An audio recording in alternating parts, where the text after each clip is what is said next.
Welcome to Colonie TV, the governmental educational channel for the town of Colonie. It goes all my life's a circle, sunrise and sundown. The moon rolls through the nighttime till the daybreak comes around. And all my life's a circle, but I can't tell you why.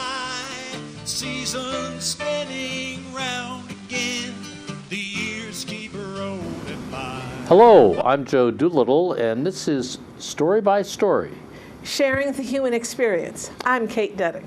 And we are storytellers, and we are story advocates, and we are storytelling producers, and we just really like what stories do to people and to audiences. Don't you think? Yes, you name a problem, and I bet you story can help. Even world peace. Even world peace. We've done things on world peace. Yes. Well, I was just thinking about I'm having company, and is it going to help me clean the bathrooms and vacuum before the company gets here? You might find a story in it, or you could practice a story while doing that. You're right, Kate, you're right. You always have a good angle and a good strategy on how to weave storytelling into a conversation, a situation, and most importantly, an entertainment venue or a learning opportunity. Because those are all the things that stories contribute to. They bring people together. They do. You know, I'm still a little bit of a glow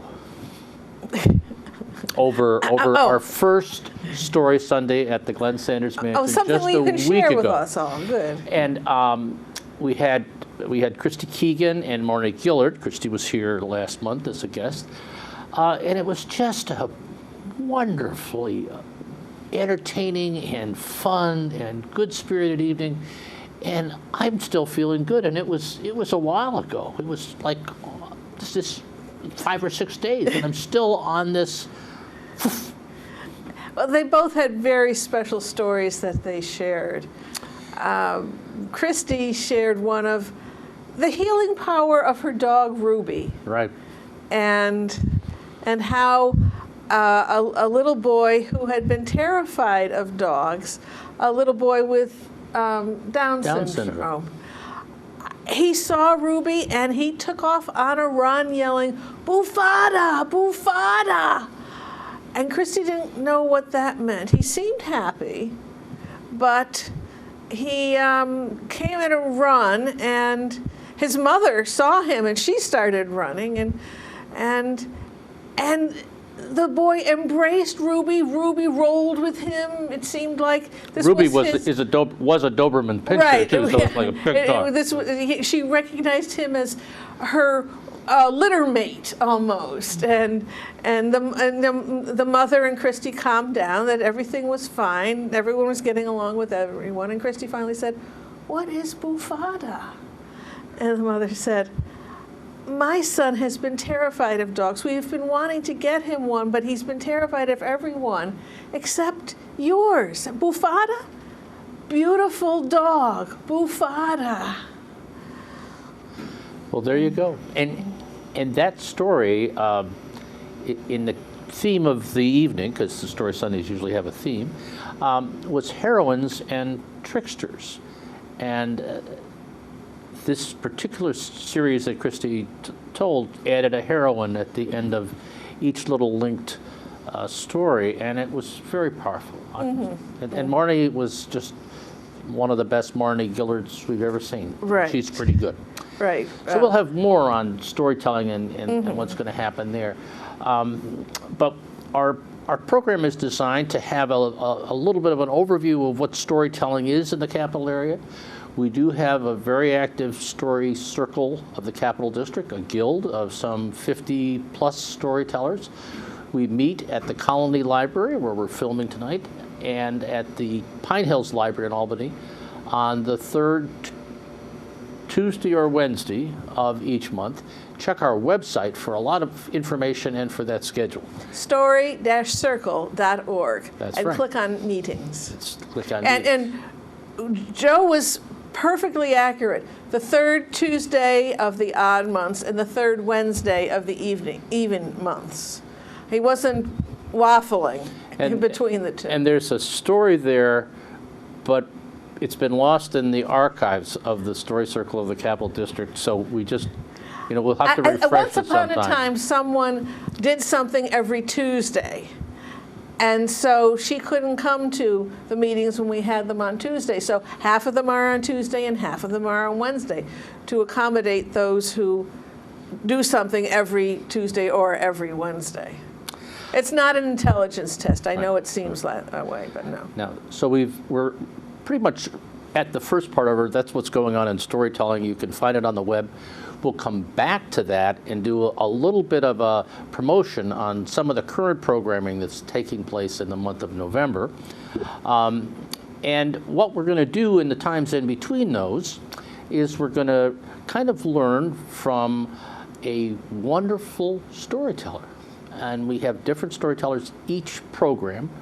And this time it's a reprise. A couple years ago, Margaret French was our guest, and she's our guest today. And Margaret lives up in Saratoga.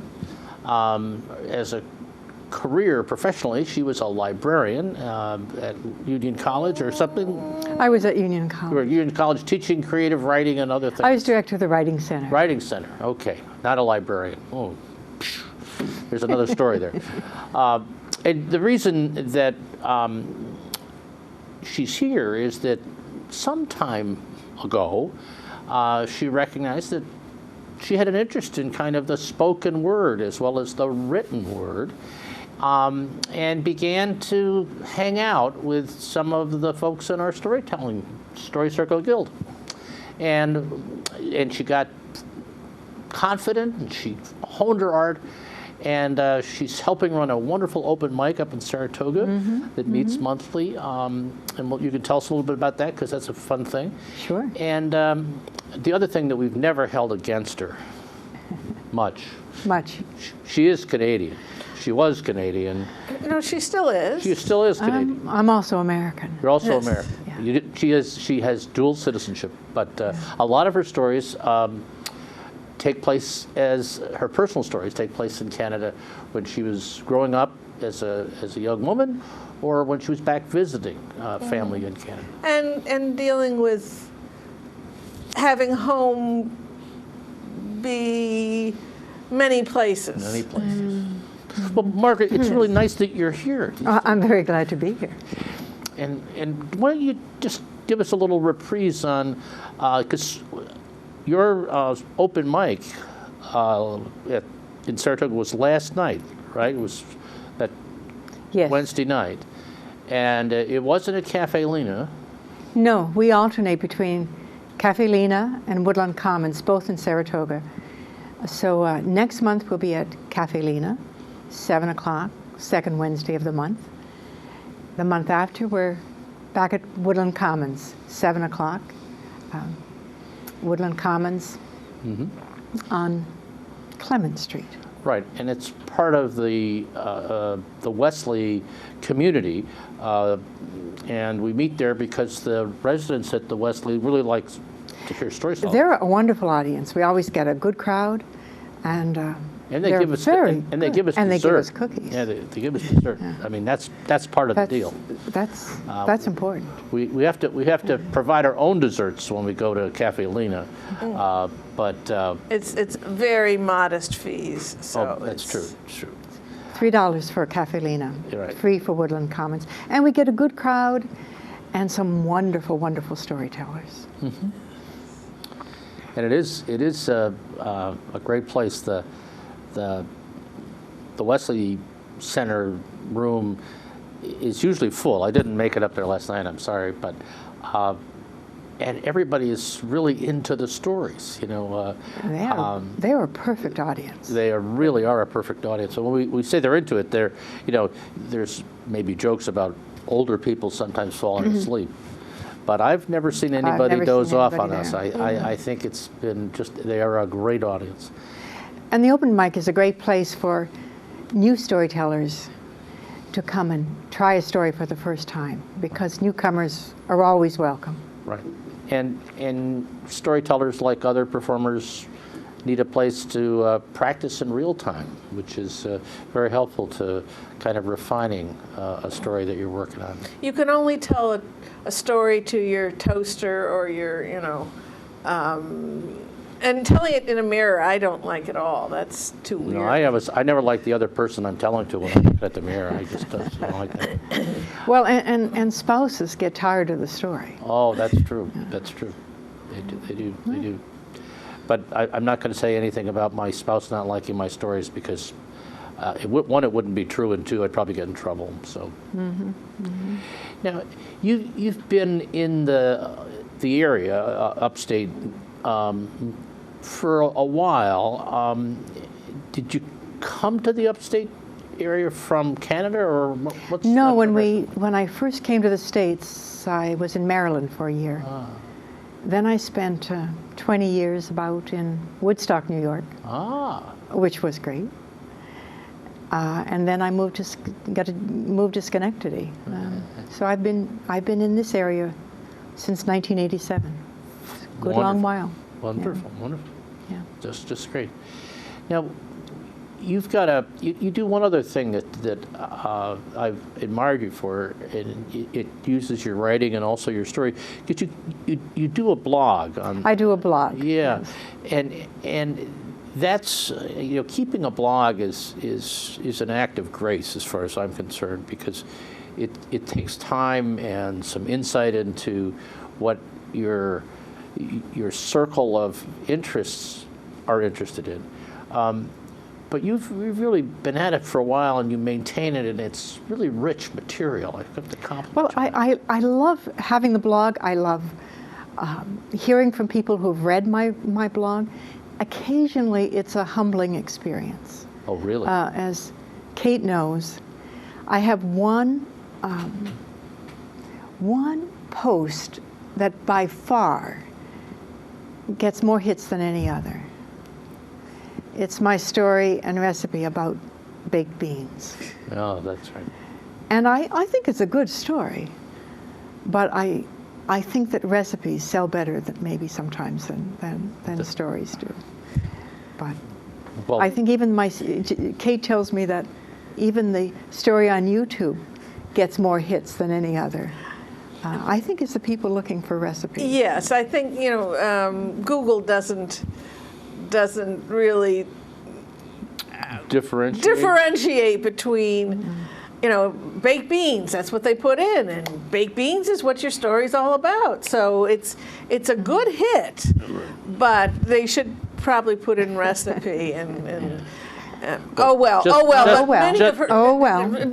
take whatever that's comes. the oddity. Her stories are wonderful to read. They're even better to hear. Even better to hear. But the blog is margaretfrench.wordpress.com. And the stories that we were talking about and the hits were a part of another webpage of storycircle@proctors.org. And that webpage contains 90 plus edits from this show of storytellers who have been our guests over the last several years. And we commend you that when TV is dull, which is a lot of the time, you can go to the web and pick out a story and just kind of relax with it. Or if you're feeling bad, I'm coming off of a cold. Really, stories make me feel better. They make me forget all the symptoms. And they just bring me to another place and time where I can wallow, I guess, for a while. Linger. Linger's a better word. Wallow is a little piggish. Yeah. What we're gonna do with the next segment is that we've invited Margaret here because she is a storyteller, not necessarily a blogger. But we wanted to give you a little bit of background on her before we have her tell a story, and then we're going to debrief each other and talk about the story and how it comes together. And we hope that you'll both enjoy the story and enjoy the conversation, and maybe learn a little bit about storytelling in the process. Mm-hmm. That's our aim, anyway. Mm-hmm. And we'll see how it works. But Margaret, to have this start, we need to have you tell us a story. That sounds great. This is a story I had a lot of fun writing. The story is called, I guess I really don't have a title for it when I think about it. But We'll figure it's the about title out at the censorship. end of the Yeah, debrief. You'll figure it out. In 1959, the U.S. Supreme Court overturned its ban on Lady Chatterley's Lover. In 1960, November 2nd, in England, Penguin Books won the lawsuit that had been brought against it. And on that same day, they sold 200,000 copies of the book. The ban was even lifted in Canada. It was decided there was something of literary merit about the book. It wasn't merely obscene. Well, I was a teenager at the time. And I knew that one day I would read all of D.H. Lawrence's novels, every word, every novel, because I passionately believed in freedom of the press. Well, a little while later, I went to McGill. And while I was there, a scandal broke. It seems that the prissy librarian in Royal Victoria College, the women's dorm where I lived, the librarian had taken scissors and cut out all the juicy parts of Lady Chatterley's Lover. Yeah. I mean, we were all in shock. After all, we were all mature adults. Some of us could even vote or drink. Well, Royal Victoria College is a big brick building with a giant statue of a mature Queen Victoria on the front steps. It used to be the women's college associated with McGill University when McGill University was all male. So it had better facilities than some, including that little library where the librarian had caused such a fuss on campus. I worked there. It was a good place to work. I liked to hang out in libraries. And working in the library inside the dorm meant that I didn't have to go outside in the snowy, cold Montreal winters. Well, one evening I was working there. I liked to work in the evenings when the librarian had gone home for the day. And I was putting away a stack of books. So I came to one book. It looked boring. I used to flip through each book before I put it away, just in case it was something interesting.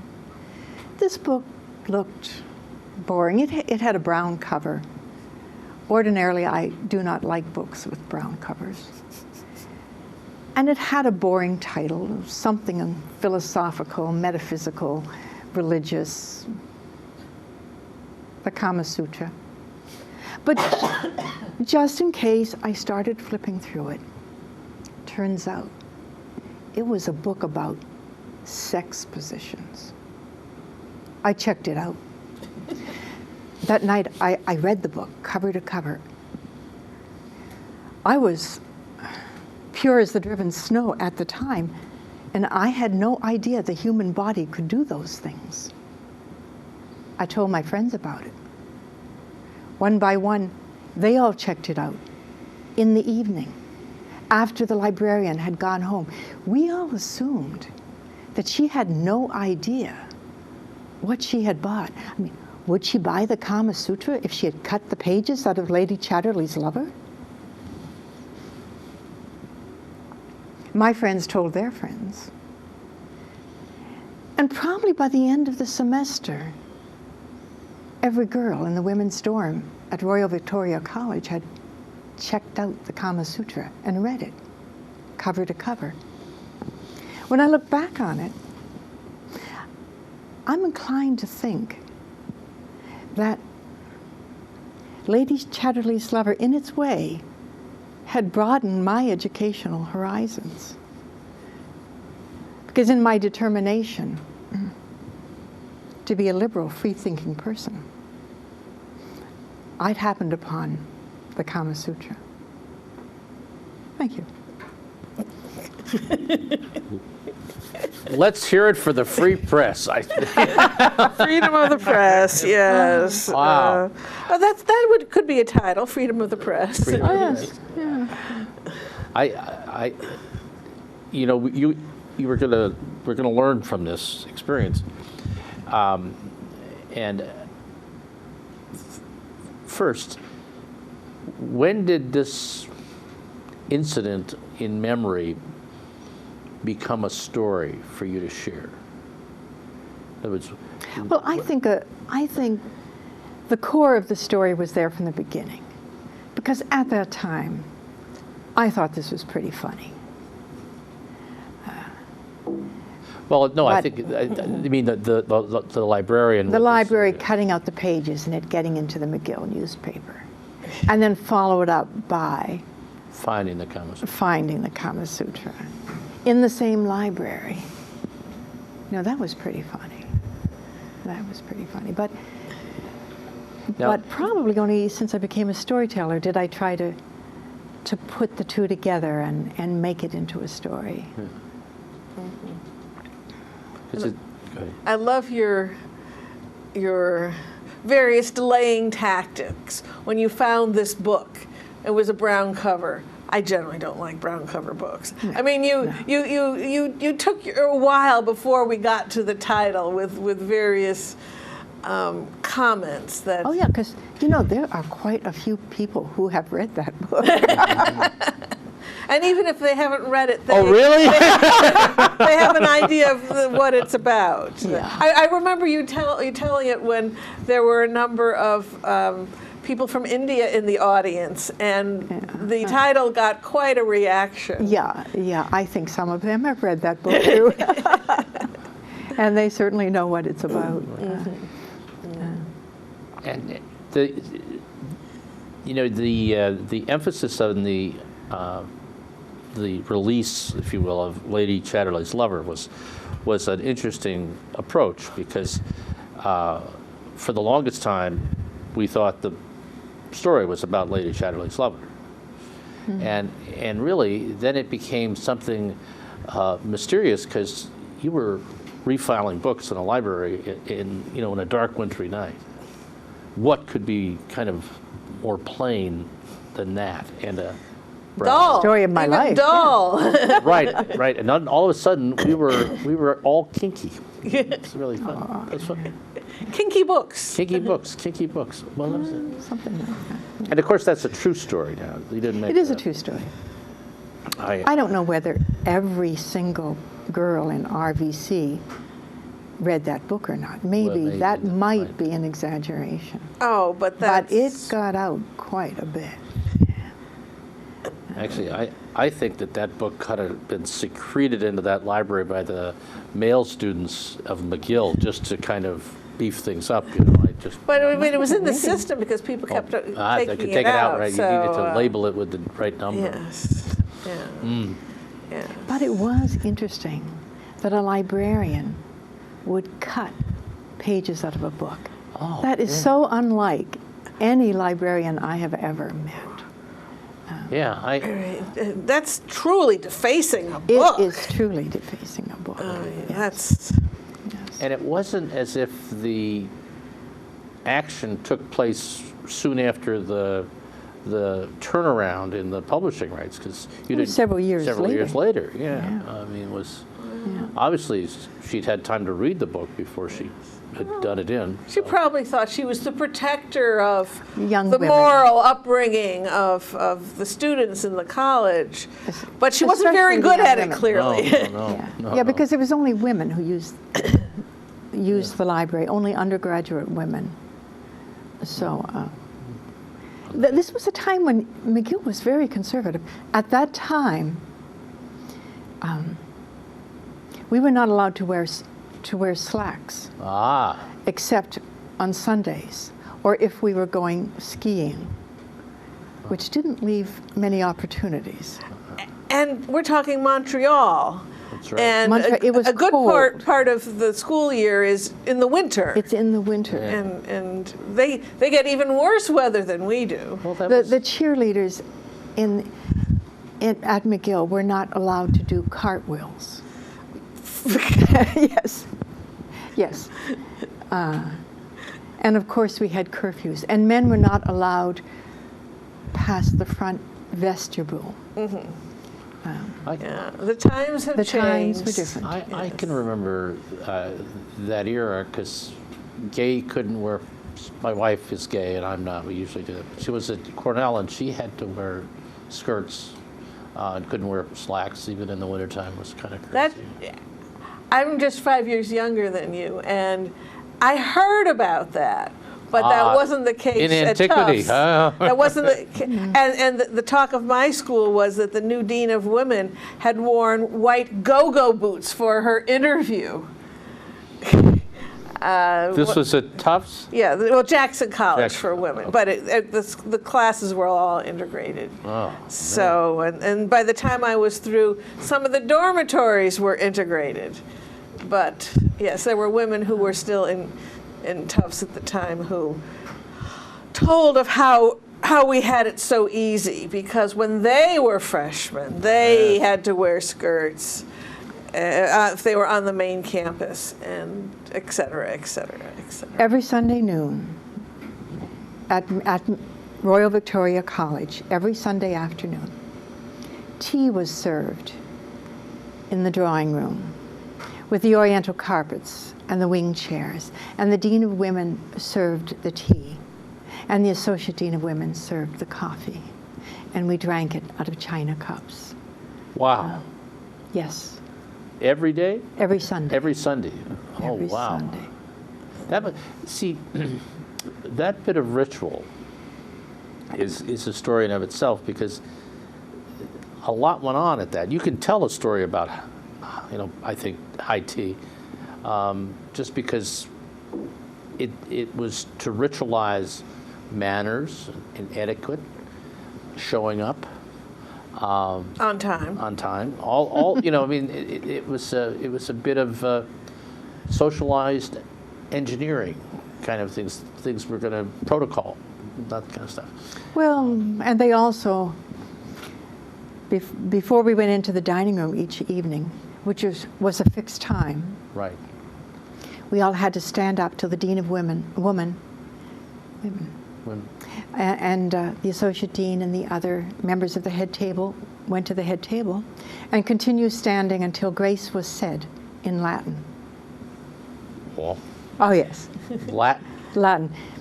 At the time, McGill was a little over the top. Wow.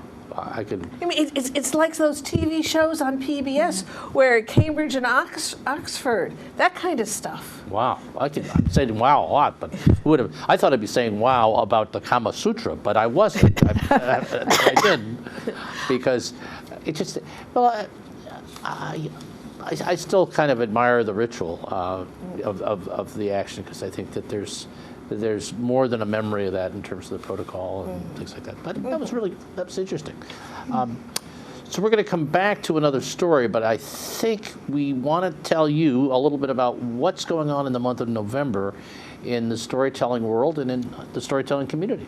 And starting right off on November 1st, Friday at 7 p.m. is Stories from India by Margaret French, not including the Kama Sutra. Not including the Kama Sutra. This is a Alas. series that Story Circle offers for free, and the stories are all, the programs are themed to what's going to happen on the main stage an hour later. At Proctor's. At Proctor. So Mystic India will be at Proctor's at 8 that Friday night. Margaret will be at 7 to extend your Indian experience. And then Margaret has a busy weekend that weekend. On Sunday, we have our 106th Story Sunday with Margaret and Joe Peck telling kitchen table stories. stories you tell around the kitchen table, not stories of kitchen tables. Right. Yes, that would be a little wooded. We thought it was hard to tell that many stories about the kitchen And- table. And Joe Peck is another Saratoga resident, citizen, who's also a working dairy farmer. And so his kitchen table is kind of country. And so the two of you are going to have a wonderful time entertaining folks at the Glenn Sanders Mansion. We will. Then the following Sunday, we have our 18th annual celebration. This year, the topic is Courage and Remembrance on Sunday, November 10th at the GE Theater at Proctor's.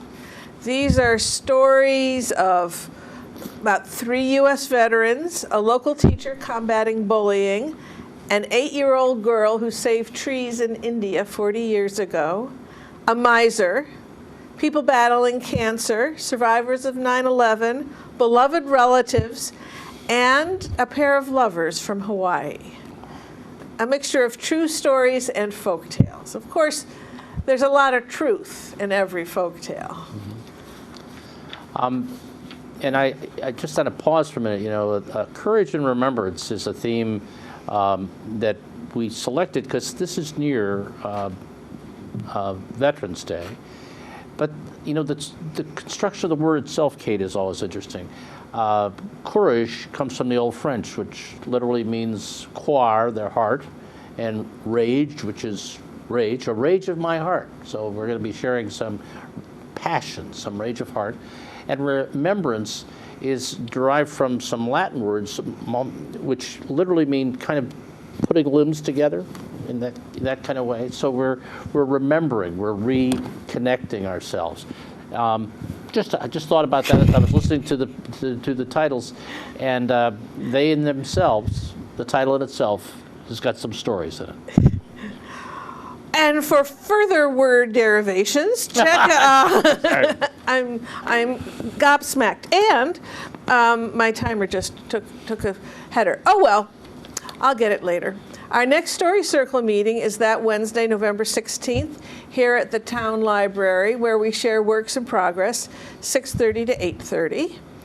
No reading, please, just telling of stories. Listeners are welcomed. And then the Saratoga Storytelling Open Mic is Wednesday the 19th. 19th? No, it No. should be Tuesday. it's No. Wednesday, Wednesday. but it shouldn't be the 19th. It's got to be the 12th. The 12th, of course. These slides go from month to month, and sometimes the editing is less than stellar. Okay, the 12th.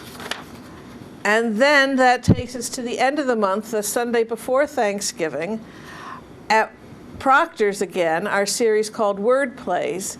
This time it's Journeys, Journeys. with 6 tellers, none of whom are here. Janet Carter, Betty Cassidy, Lolly Davidson, Bonnie Mayan, Colette Odell, and Nancy Marie Payne. Good lineup. Good lineup. Yes. So you can see our YouTube channel. Go to storycircle@proctors.org and click on YouTube to get over 100 stories worth watching. We've had 20,000 hits and been up about 2.5 years, I believe. So that's the coming attractions. Well, that's a pretty robust schedule. I think that's great, and we encourage you to think about attending any or all of those programs, depending on where you live and depending on what your schedules are. It's just a nice, easy evening of entertainment and making good connections. And I think people who listen to stories tend to feel better afterwards. At least I do. Other than my word derivation, sorry about that. No, it was just I've never heard you do that before, and I was going. Well, it's a couple of things. Something No. you pulled out of your sleeve. Just about. That's where the arms are. you Yes, know. bra. Je comprends. Okay. Well, we're gonna hear one more story, and then we'll do another debrief, and we hope you're having a good time out there. We are. All right. I do have a title for this You one. do have Oh. a title for this one. I call it The Lost Purse. The Lost Purse. I stopped for gas in Canton, New York, just south of the Canadian border. This was my first day of my big adventure.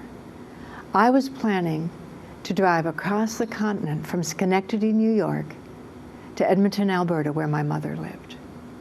Now, it was also going to be a trip of renewal because I'd gone through some tough years. I was recently divorced. My kids were heading off to college. I had taken a new job in a new city, Schenectady, and I hadn't yet learned to love Schenectady. And I felt pretty bruised. But I was going to make this big trip alone and prove something to myself. I wasn't meeting with a lot of encouragement. My friends said, "Oh, we really don't think this is a good idea." I mean, my friend Judith said, "Margaret, what if the car breaks down and you're in the middle of nowhere? What if you get attacked by some maniac on the road?" My husband thought it was such a bad idea that he had convinced my younger son, who originally was going to go with me, that I should not go, and maybe I would give up this harebrained idea. He liked to say things like, "You'd never survive a day in the real world." So this trip had a lot of meaning for me. So I went to get my purse, which was supposed to be on the floor on the passenger side. It wasn't there. So I looked under the seat as best I could. Then I opened all 4 doors and checked every inch of the inside of my little Dodge hatchback. I opened up the back of the hatchback and I looked. There was my suitcase, a pillow, my emergency comforter, a little cooler, styrofoam cooler. There was no purse. Now, no purse, this meant no trip. You can't travel without photo ID, credit cards, cash, bank card, AAA card. It looked like my big trip was over. It would take days to get those cards replaced, and then I wouldn't have time to make the trip. It also looked like everything people had told me was right. I really wasn't capable of making a big trip like this. I mean, I hadn't even made it to the Canadian border. By chance, I had 600 pennies in a bin in my car. I'm not exactly sure why I had 600 pennies with me, but I convinced the woman in the convenience store gas station to accept pennies. She wasn't happy about it. And I put $6 worth of gas in my car, and I figured that would get me home. But there was nothing else I could do but head back towards Schenectady. And I felt pretty beaten. It was evening. I was supposed to go to Ottawa the first night, stay with my brother, and then head west towards the Trans-Canada. I called him from a payphone in a little strip mall. When I was driving in, I drove over some kind of barrier on the road that I hadn't seen in the dark, and I hoped I hadn't broken anything, but I wasn't going to look. My brother was very calm, and he said, "You know, Margaret, maybe it's all for the best. Nora and I were worried about you. We weren't so sure that this was a good idea." Well, I headed back. But I thought, if I could find that purse on the way home, I could change my mind and I could take the trip. I would stop at every single place I'd stopped along the way. Now, I'd stopped to use the restrooms on the beach in Long Lake. So I stopped there and I looked in the ladies' room, round every single stall and every single sink, and I went all around the building, and I went on every inch of the parking lot, and I talked to all the people around it. Nobody had seen a purse. I stopped at Haas's General Store in Long Lake because I'd bought souvenirs there. It was almost closing time. Nobody was in the store but the proprietor. He was a big man with a beard, serious flannel shirt. I thought he looked like a Adirondack version of Moses. He was very kind. He helped me look in every inch of that store. We looked in every single display. We looked on every shelf. We looked on every windowsill. We looked under everything in that store. It wasn't there. So, trying to be helpful, he did one last thing. He said, "Let us pray.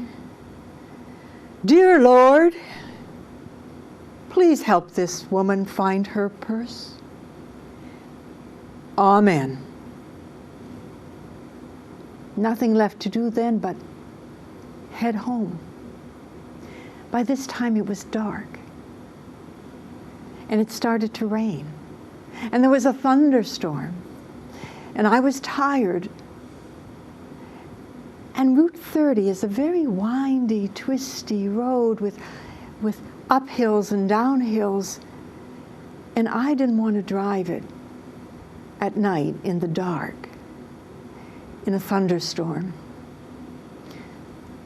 I had no money for a motel,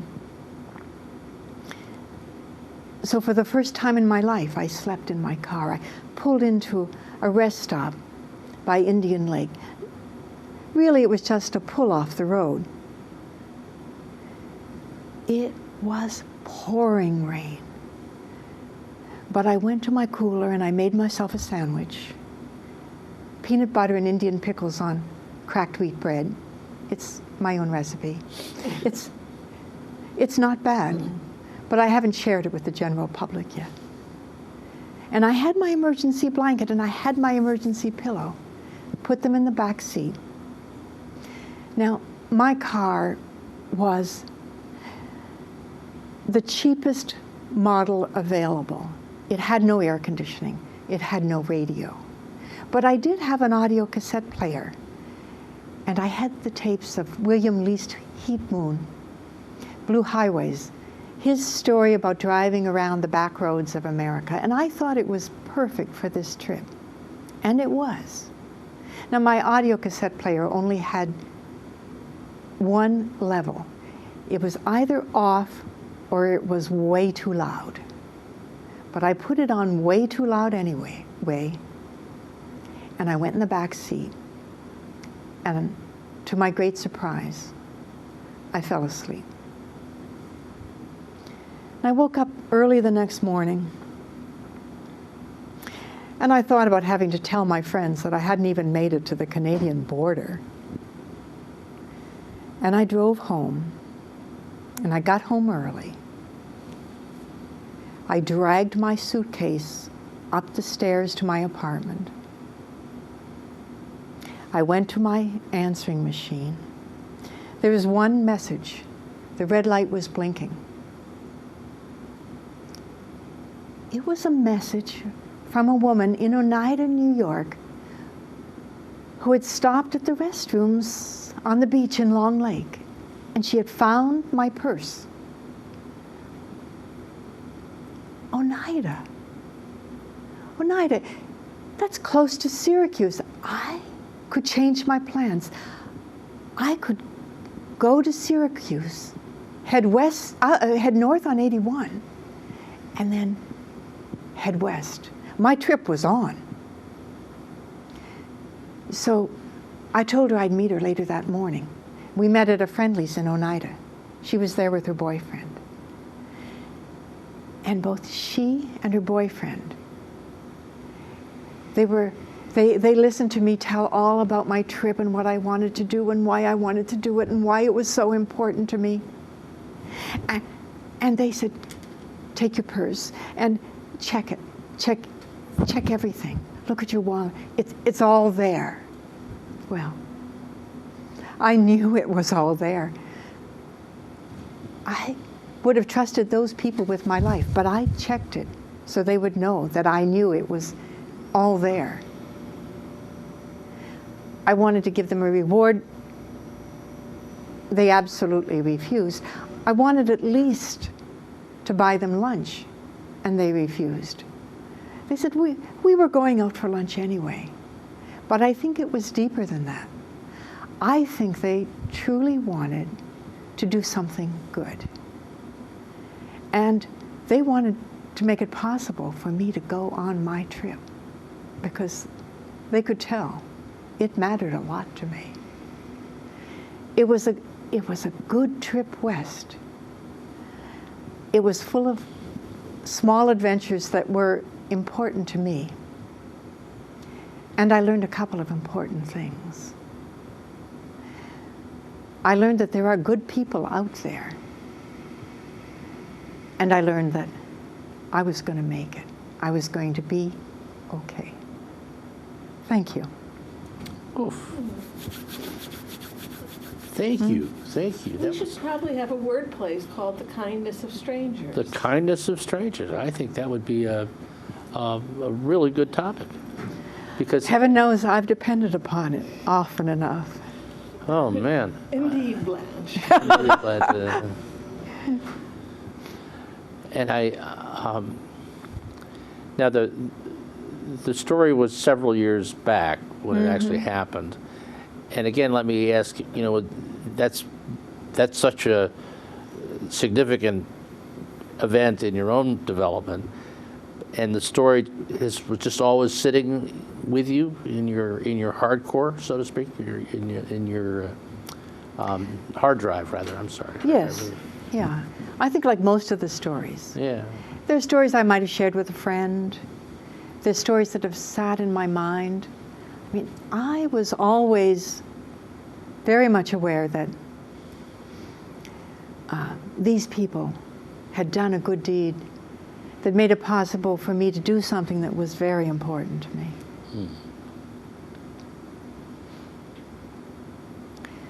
But the whole trip was good.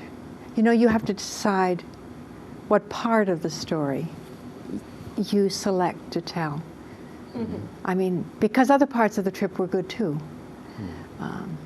The part about visiting the birthplace of Stephen Leacock, which is another story in itself. A writer you've never heard of, but every Canadian child of my generation knew because I think because his stories were clean and suitable for inclusion in an anthology of Canadian literature. Unlike the Kama Sutra, right? Unlike the Kama Sutra. Or Lady Chatterley's Lover.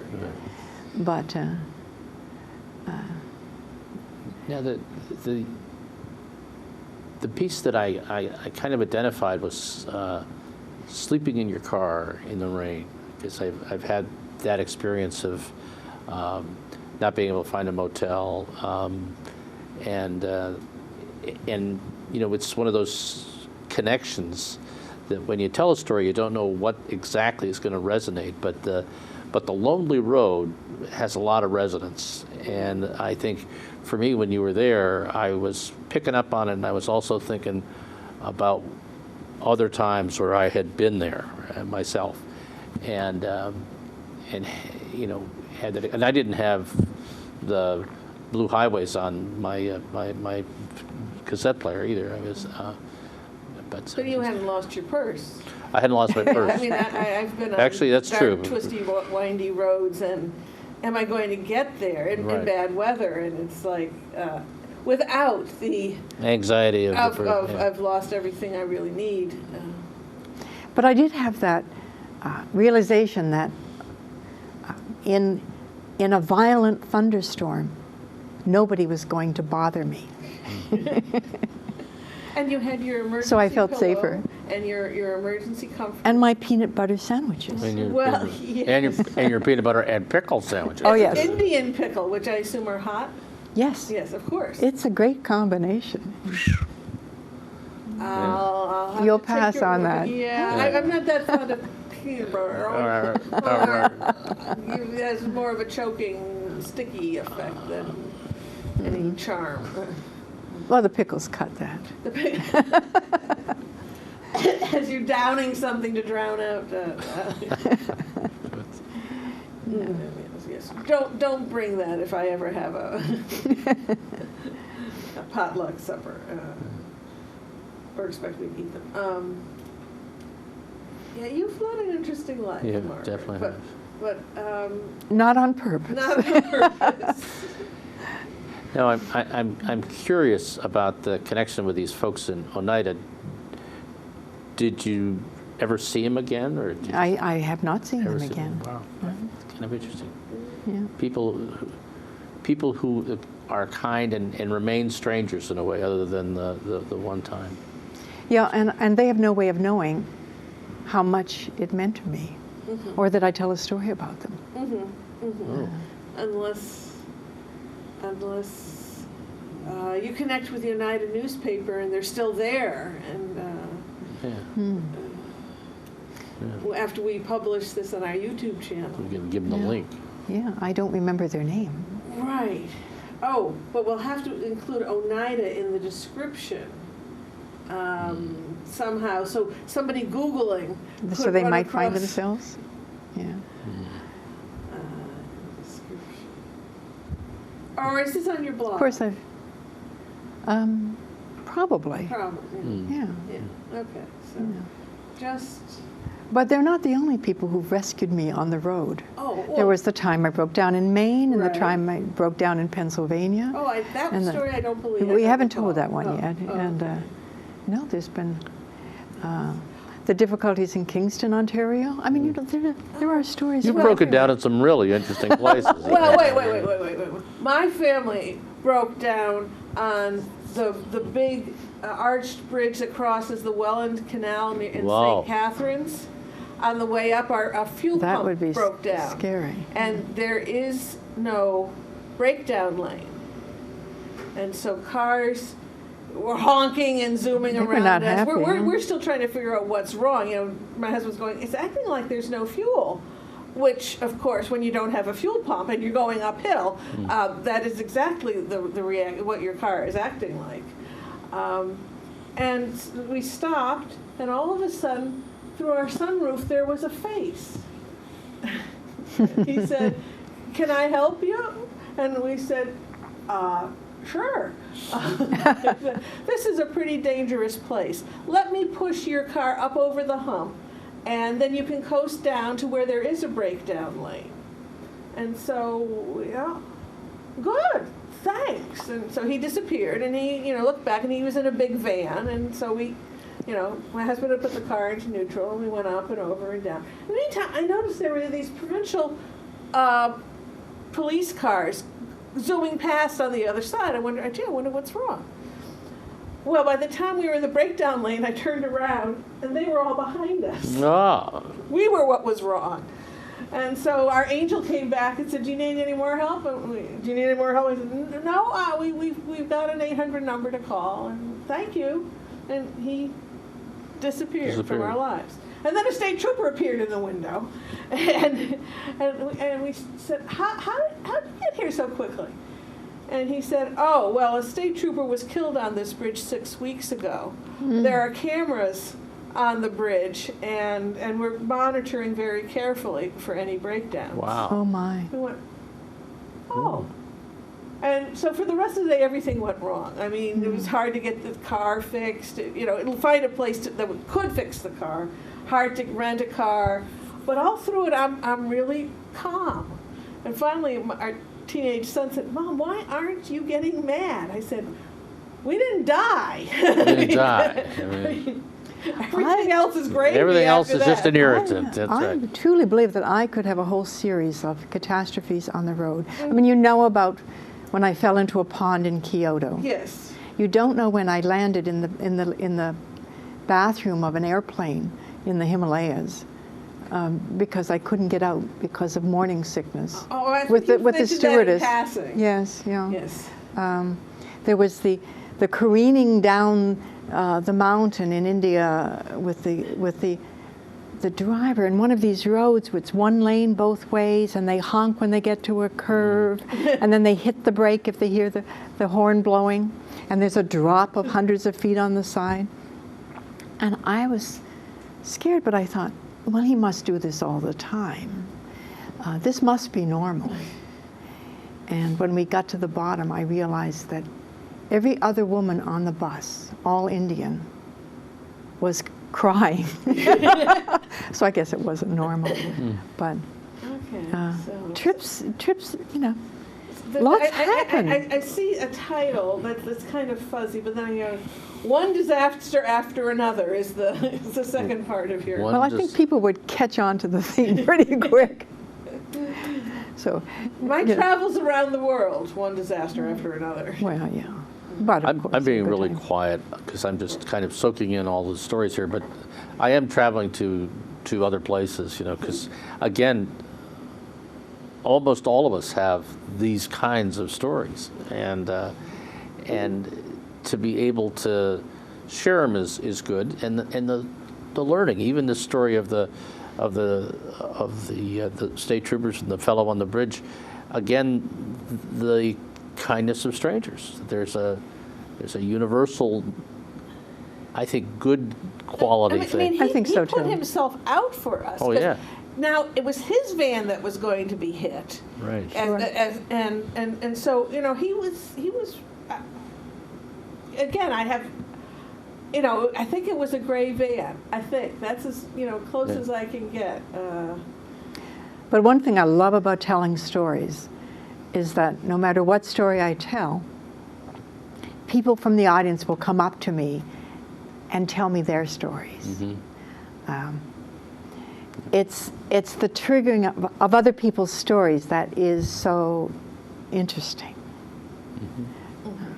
And that since you've put a focus on your story, they will never think about their stories quite the same way, because they will go, well, her story was valuable enough to be shared in public.